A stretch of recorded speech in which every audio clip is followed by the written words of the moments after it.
So Freud just hit himself. He said, and I don't think that's strictly necessary, but it's a very wise intuition, and you can imagine how it would be helpful.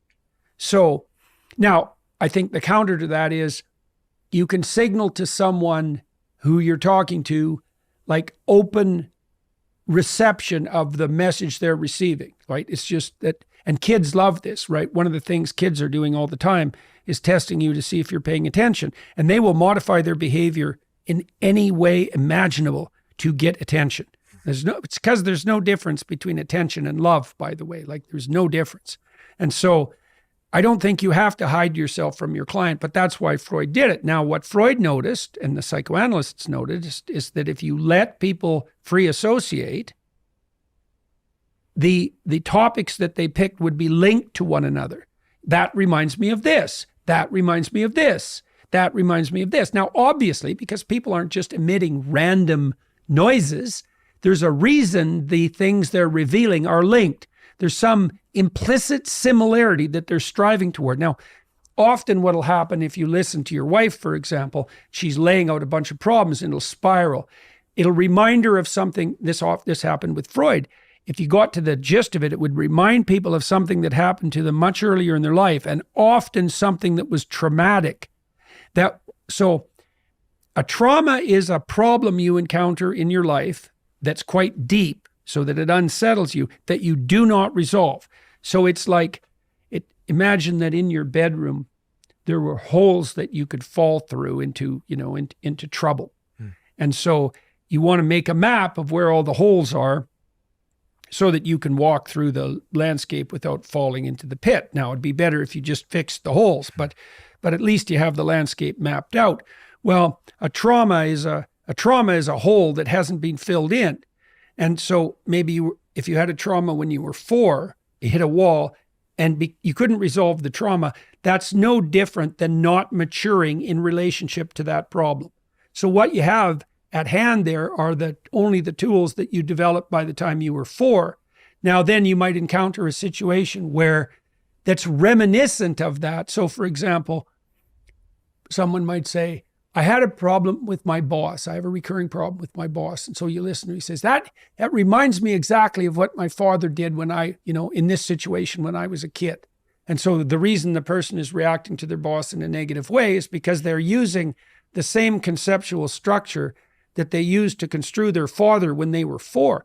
You'll see this in marriages all the time. Like if you have a recurring problem with your partner that you really can't understand.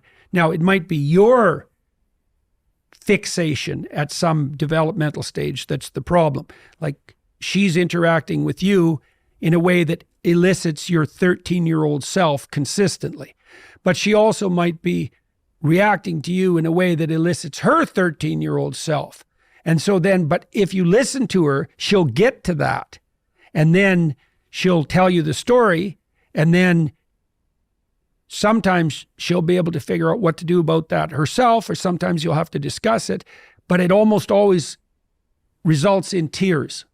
Almost always. And I think the reason for that is that what happens is when people break down in tears. So children cry quite often. And they cry when they encounter an impediment that they can't surmount. And I think what tears do is dissolve you to the state of neurological plasticity that characterizes early childhood so that you can learn.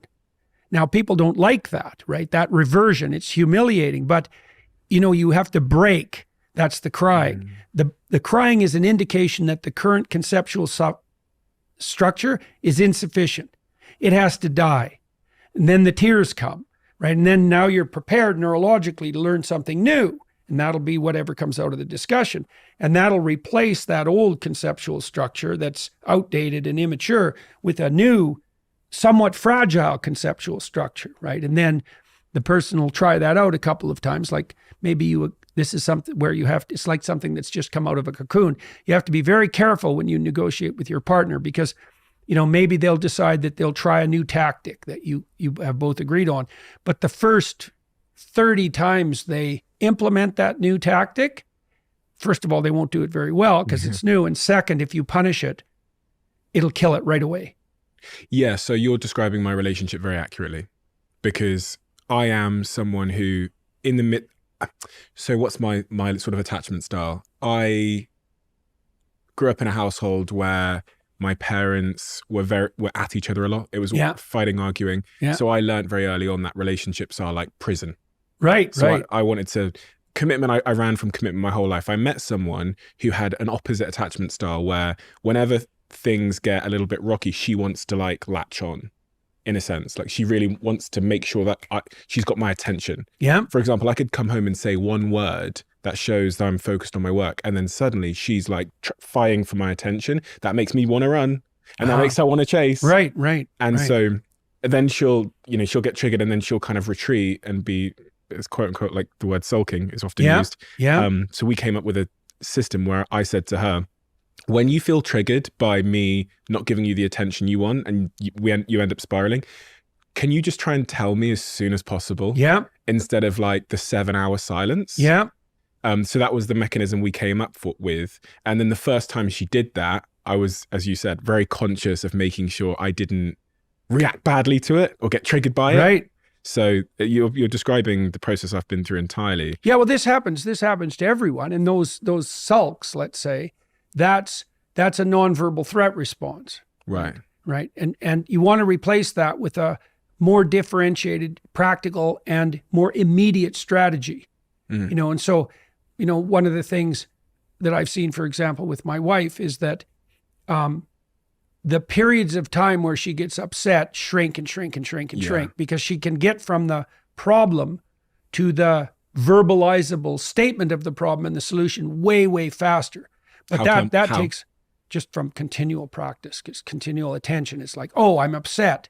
Okay, well, what am I upset about? Here's a bunch of things that I might be upset about. Okay, which of those are focal? Like, this is something you can learn, but you have to admit you're upset. And you also have to understand that you don't know why. Because one of the things that'll happen in a marriage with any close relationship, with any relationship, is like, well, if you and I talk and we hit a pit, I would rather that it's your fault, right? Because then you have to take the conceptual structure and you have to allow it to die and you have to cry and you have something to learn, and it's you, and it's an indication that you're insufficient. It's way more convenient for me if it's you. Plus, I get to feel moral superior and like I have myself under control and that I've mastered the universe. And also, women also in some ways want that from men because they want the men to be competent. And so men will pretend to be more competent than they are. It's like, you want to find out what the problem is because then you can solve it. And one of the things you have to consider is that you're the problem. Maybe you're not, but maybe you are. Now you might say, well, why should you undergo the cataclysmic revelation that you're the problem? And the answer is because you could stop being the problem. Like, that's the payoff. Because you might say, well, why attend to your wife? Why fight? And the answer is so you don't have to fight again. See, and I know this. So I'm a very agreeable person. I don't like conflict. Like, I'll do almost anything not to paper it over, though. That's the thing, to fix it.